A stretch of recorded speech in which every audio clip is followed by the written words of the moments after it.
Welcome to Make It Plain from Make Plain Jesus Ministries, where we take biblical truths in everyday situations and break them down to be as plain as possible. So, stay tuned and enjoy the broadcast. Welcome to the Make It Plain broadcast. We're excited that you're joining us today. And today we have a great topic to discuss with you, and we think it's going to make a big difference in your life. You see, this topic we want to go over today, it's called fear of succeeding. Fear of succeeding. You see, you may not realize that some people, as they are aspiring to grow in life, no matter what stage of life they're in, they have to battle this aspect of fear of actually succeeding. What if I actually win? What if I actually get to the top of success? What if I actually achieve the goals that I have set out for me? And it's one of those questions that sometimes causes challenges and palpitations in the hearts of some of the folks who are thinking about it. Let me give you some examples and kind of help you through this process. On this topic, it reminds me of a point in my career a number of years ago where I was able to attend this event. And so the offices or the company I worked for had offices in all different parts of the country. West Coast, East Coast, Midwest, Central, South, everywhere. And even on some of the territories. And so there was this annual gathering conference, if you will. And so the ones who organized it decided that the best way to have this event was to have it in the middle of the country. So they chose Denver, Colorado. Now, I know that some of you may look at your map and say, well, Denver's not quite really in the center, but it's close enough. So go with me here in this story. And so we came together from all parts of the country, and so it was a great time. The weather was perfect in the Denver area, and so we were at this park. I don't know what type of park it was, but it was hundreds and hundreds and hundreds of acres. And so they would have events for different corporations would bring their folks in, and it would be team building events and things like that. Well, at this time, we all came together, and when we did, we were able to see one another because we don't normally, during the course of the year, we wouldn't see one another. We would talk on the phone, and potentially we would meet one another at a client site. So as we were talking, having a great time, stress-free environment, free food, full of everything else and activities, there was a group of us who decided, it would be a great idea if we went from where we are and walk up that mountain. They said we could. They said that's something that we should always do. Many people do it. So a group of us, I would say somewhere around 17 of us, decided it was a great idea, 2 thumbs up, that we were going to go ahead and do this. And so as we're walking, everyone's chatting merrily and about how great it is to spend time with each other and not be focused on work, but just get to know one another and how beautiful the area in the Denver area was. And we were having such a great time. But I noticed some changes as we began to ascend up this mountain. One, you could see a lot of areas that were around because the view was magnificent. 2, we realized that we were getting farther and farther away from where the main activities were, but we were still well within the park and in a safe environment. 3, I began to notice that the conversations began to change. You see, when we first started, the conversations were chatty, a lot of laughing and so on. But as we began to go higher, the conversations got shorter. They were still going on for a while, but they got shorter. And so at that point, I began to realize, I need to focus on this mountaintop that we're going to. And so as we're walking, I noticed the conversations got less and less. And finally, there was a period of time when I realized that there weren't any conversations. There were just people walking. And so we're walking for a while, and then finally, the one gentleman in front of me said, does anyone else feel as bad as I do?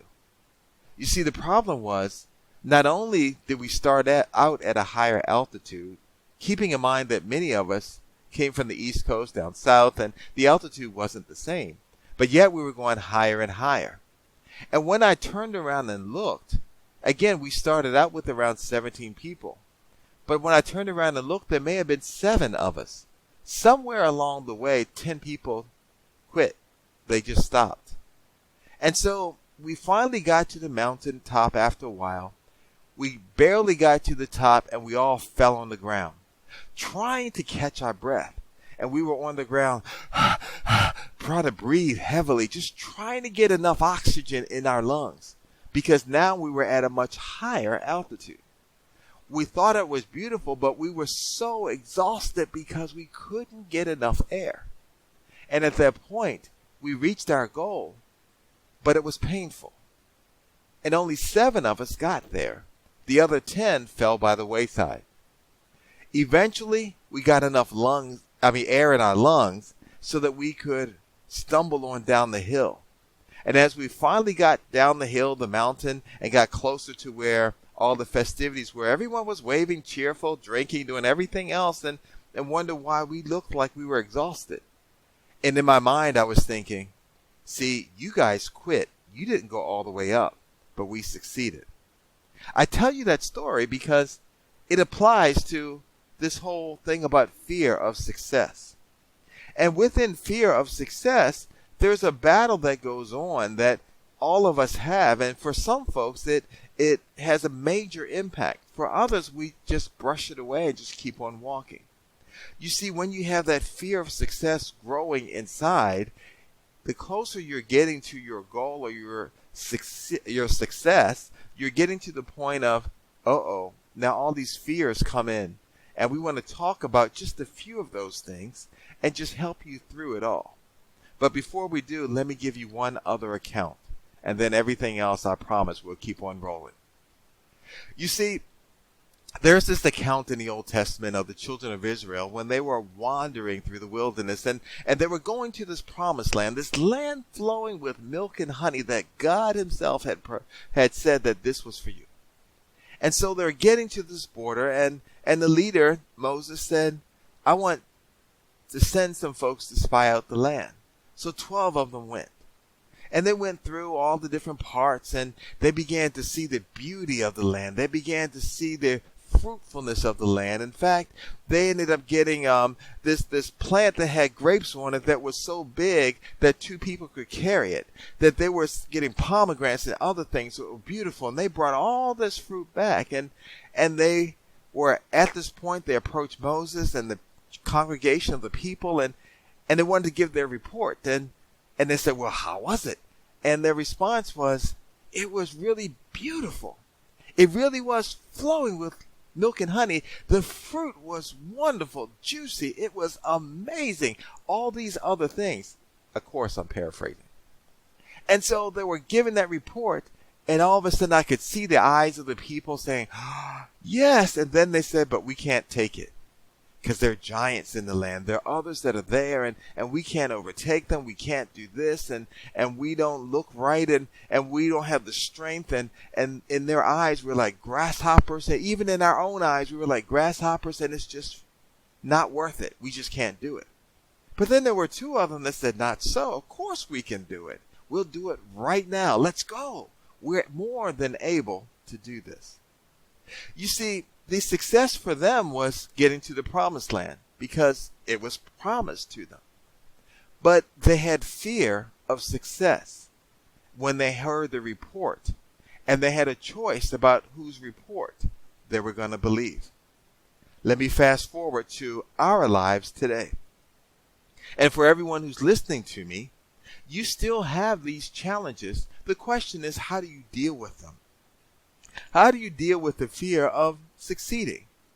You see, sometimes people get to this point when they're trying to go after a goal, they run into something that we call worrying about losing what you've obtained. Sometimes people get to the point of achieving even in the early age, but then they spend the rest of their lives or a period of time worrying about, I'm going to lose it, I'm going to lose it. And they're trying to hoard it so much so that they never enjoy that level of success. They're worried about who is going to take it from them, rather than looking at how can I now take this and expand it or improve upon this level of success. They're worried about saying, I got mine right now and that's it and I can't lose it. You see this a lot in some celebrities because they have all of a sudden gotten a certain level of notoriety. But now all of a sudden they're worried about, well, will people still love me and focus on me? And so you can see this in some of the movie stars that maybe at an early age they were deemed very attractive or a heartthrob. But then 15, 20 years later, when their bodies have changed, their lives have changed, they're still trying to act like they were still 20 years ago, both in their mannerisms and their looks and their personalities. But they have to realize that certain levels of success are great for a period of time, but then you go to yet another level if you allow yourself to go farther. But people sometimes hold on to that and don't want to let go of that moment. I would say to you, enjoy that moment, but then look and see what's the next level of glory or next level of opportunity. How can you improve even the level in which you've achieved or the level of what you are now experiencing? Don't fear losing it.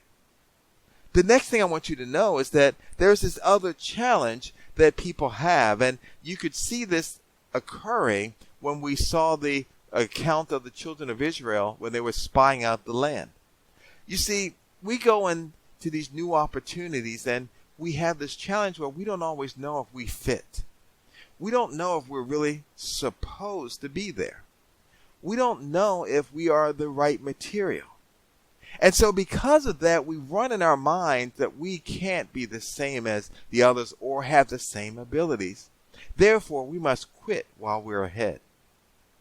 And so here in the account of the children of Israel, they looked at who was already there and said, in our own eyes, we don't measure up. We are different. We're not as tall as them. We're not this. We surely can't live here. We see this enacted out in our daily lives when we move from a level that is more of a technical level, maybe to a level of supervision or management. Maybe it's a level of learning the ropes, and all of a sudden that you are becoming an owner of your own company. You're starting to wonder, well, do I fit in? Can I really make it? And so because of those apprehensions or fears, oftentimes we just hold back and never just flourish to the level that we should, because we're thinking that from our own perspective, we don't add up or measure up to those folks.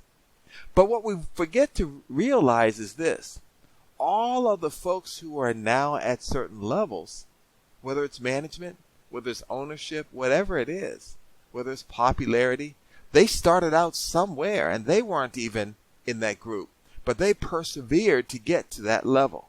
You too can persevere to get to that level. No matter where you come from, you can achieve it.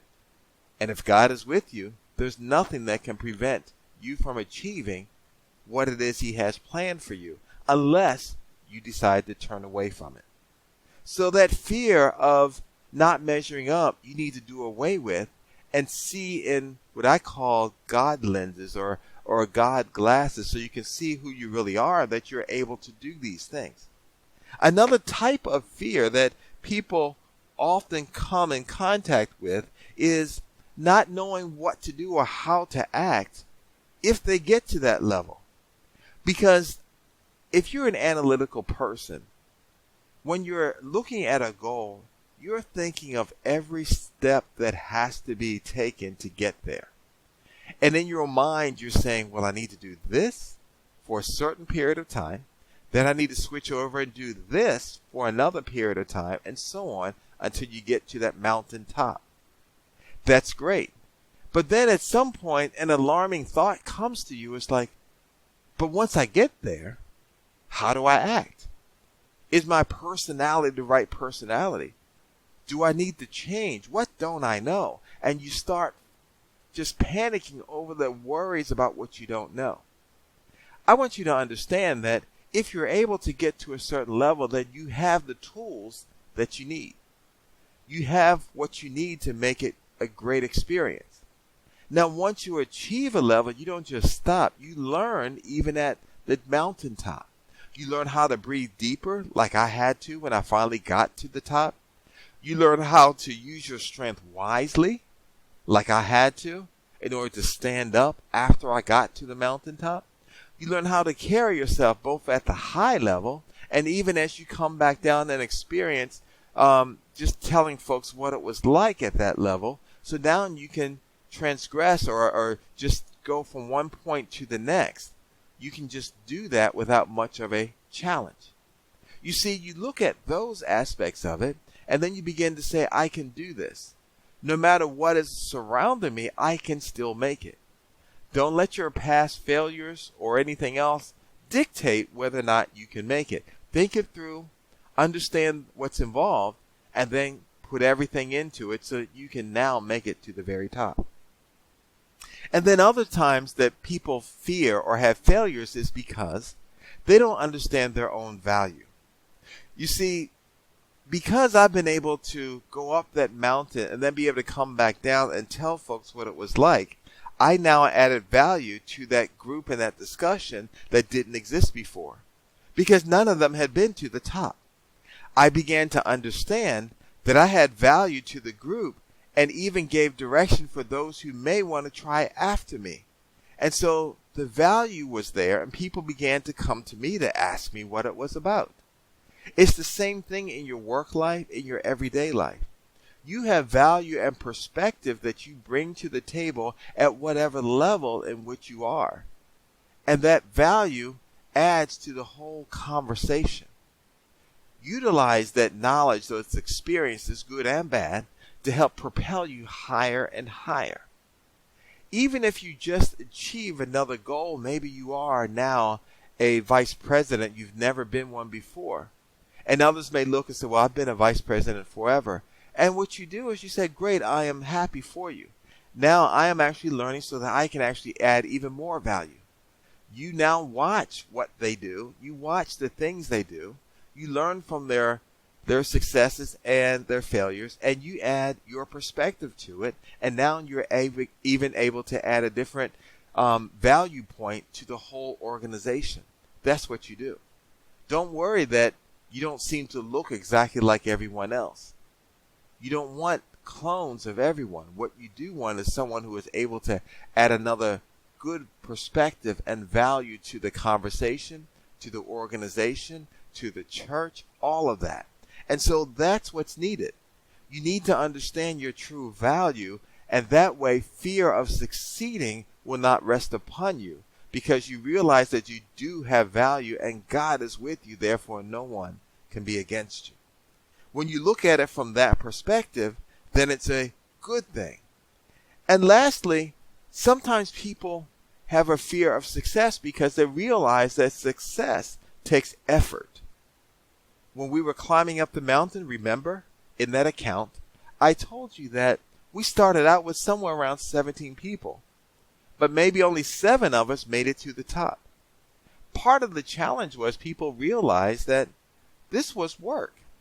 It was fun to an extent, but it really was work.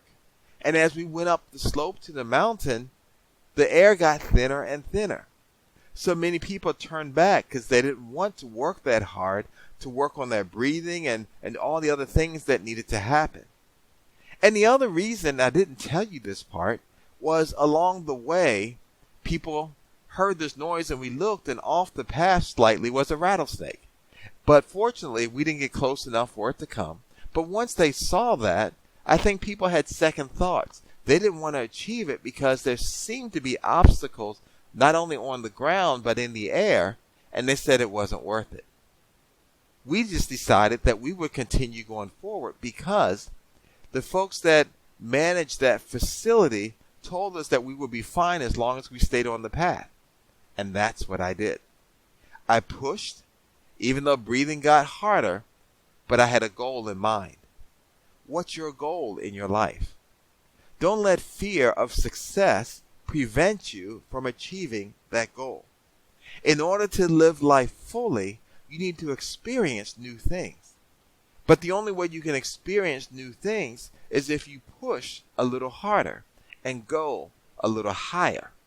And so with doing that, you'll see that there are wonderful opportunities that are out there. When you get to the point of succeeding, and I'm believing that you will, when you get there, don't fear that all of a sudden I'm going to lose it tomorrow. Just make sure you're diligent about what you're supposed to do and continue to learn and grow. And then enjoy the season in which you're in those positions. Because then there's an opportunity later for you to have another season somewhere else doing something else that brings you even more joy and expands your understanding even more.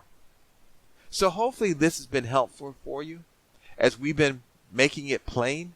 We want to make sure you understand that this is God's will for you, that you would be able to understand that He wants you to have life and life more abundantly, not just spiritually, but also transformed into your physical environment, into your life itself, and into every aspect, so that you can be full and complete. That's His desire. So we just want to make sure you clearly, plainly understand that there is no fear that can keep you from succeeding unless you quit. And we don't want to quit. So don't fear success. Embrace it. Do what needs to be done. And be thankful for the success that you will experience, because that's His will for you.